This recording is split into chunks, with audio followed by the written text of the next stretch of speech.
ऋण चुकाए बिना कोई जा नहीं सकता, ऋण चुकाना पड़ेगा। किसी का ऋण वसूल करना है तो किसी को ऋण चुकाना है, दोनों काम करने होते हैं। अनेक जन्मों में अनेक लोगों के साथ हमने जो बर्ताव किए हैं, अच्छे या बुरे, वो होंगे। अब किसी आदमी को हम जानते नहीं, अचानक मिला, अचानक टक्कर लगा और मार पीट गाली गुप्ता सब कर दिया, चुपचाप सह लो। क्यों? ये आपका हिसाब है, पूर्व का हिसाब। हमारा उससे कोई द्वेष नहीं, कोई संकल्प नहीं। अचानक घटना घटी और हमसे द्वेष करने लगा, हमें पीटने लगा, हमें गालियां दे, ये हिसाब है, चुपचाप सह जाओ। अपने घर का भाई ही भारी दुश्मन बन गया और क्लेश, हिसाब है। एक प्रभुदत्त ब्रह्मचारी जी की वाणी में पढ़ा था, एक महात्मा जी भ्रमण करते थे तो उस समय असरफियां चलती थी, मोहरे असरफियां, उनको भेंट में देते लोग। तो या तो ठाकुर सेवा में लगे तत्काल, या संत सेवा में तत्काल लगे, उसका संग्रह करके डोलना ये ठीक नहीं है बैरागी के लिए, सिद्धांत में ये ठीक नहीं। तो जब 2, 4, 6, 8 ऐसे मोहरे हुई, उन्होंने विचार किया कि और भ्रमण करके जब काफी मोहरे हो जाएंगी तो प्रयागराज में जब कुंभ पड़ता है, एक बार पूरे सब अखाड़े के संतों को, अलग अलग संप्रदाय सब संतों को बुलाएंगे और सबको खुआएंगे।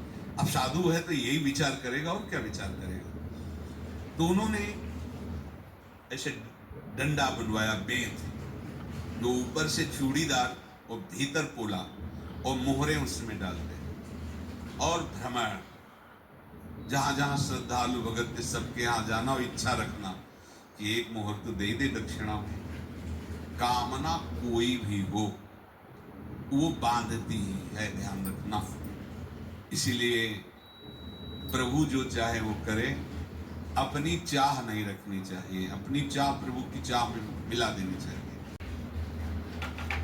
धीरे धीरे वो छड़ी भर गई, भ्रमण करने वाले महात्मा चूड़ी लगाई, इंतजार करते रहे। जब प्रयाग का कुंभ पड़ा तो चले।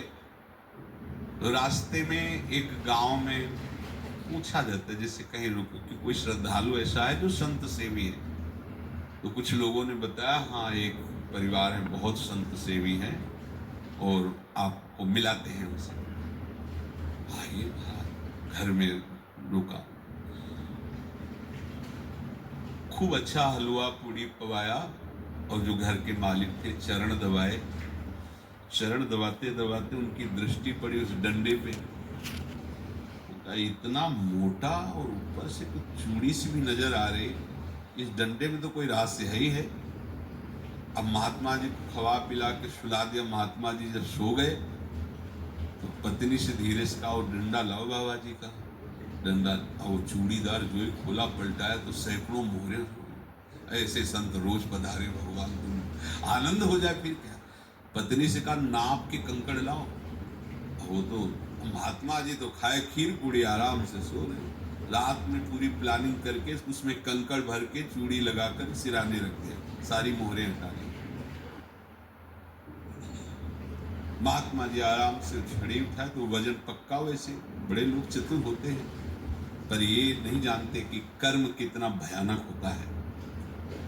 और उनके कोई संतान नहीं थी, पर धन में इतना प्रेम उनको था, बहुत सावधान हुए। साधु महात्माओं के पास जो अर्थ है, गृहस्थी अगर आता वहीं से, पर अगर उसको जोर जबरदस्ती या किसी छल कपट से, तो वो उसका विनाश ही करता है, आज तक का प्रमाण है। अब उनको ये भाव पता नहीं होगा, या पता होगा तो लोग के कारण वो उसको मान नहीं पाए होंगे।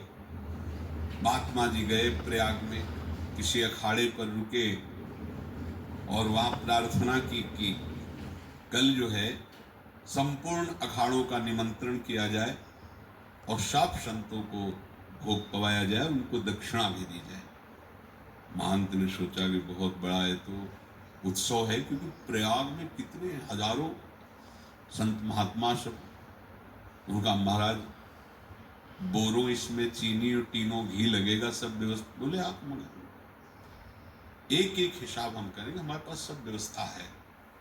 बोले कुछ तो पहले दे दो, वो इकट्ठे देंगे। उनको था कि अगर हम खड़ी खोला और दो चार मोहरे दी, किसी को पता लग गया तो गड़बड़ हो सकती। बोले हम भंडारे केस में आखिरी में सब कुछ आपको दे देंगे। ठीक, वो अपने पास से पैसे लगाकर खूब जितना सामग्री सब लाए लाखों की, और सब संतों को निमंत्रण कर दिया। संत जन निमंत्रित हो गए, भंडारा बन रहा है। तब वहां के महंत है, उनका देखो भंडारा भी बन रहा है, संतों को निमंत्रण। अब आप अर्थ की व्यवस्था कीजिए, क्योंकि इतनी बड़ी हमारी सामर्थ्य नहीं थी जितना हमने किसी तरह हमने ये व्यवस्था की। अब मुझे अर्थ चाहिए, तभी आगे की व्यवस्था बढ़ेगी। संतों को दक्षिणा देंगे और जिनसे अर्थ लिया उनको दे। देखो रसोई बन गई सब। उनका छत में विश्वास नहीं तो चूड़ी खोली। उनको तो था ना कि मोहरे हैं कंकड़, तो जिसे कितना उनको सदमा लगा होगा। हजारों संतों का निमंत्रण, रसोई बन, तो संत हो के छल कपट। तो उनका महाराज आपने तो हमारा नाश कर दिया, जो महंत थे। अब बताओ रसोई बन गई, संत निमंत्रित हो गए, आप ये कंकड़ दिखा रहे हैं इनको। आपने तो हमें बर्बाद कर दिया, हमारी इतनी सामर्थ्य नहीं थी, आप पहले बता देते। संत होकर ऐसा छल कपट। अब वो बोले तो क्या बोले, क्योंकि उनको पता था कि मोहरे हैं इसमें। अंदर से उनका चिंतन गया उसी सेठ के पास, अच्छा ऐसा धोखा हमारे साथ किया, भोगोगे।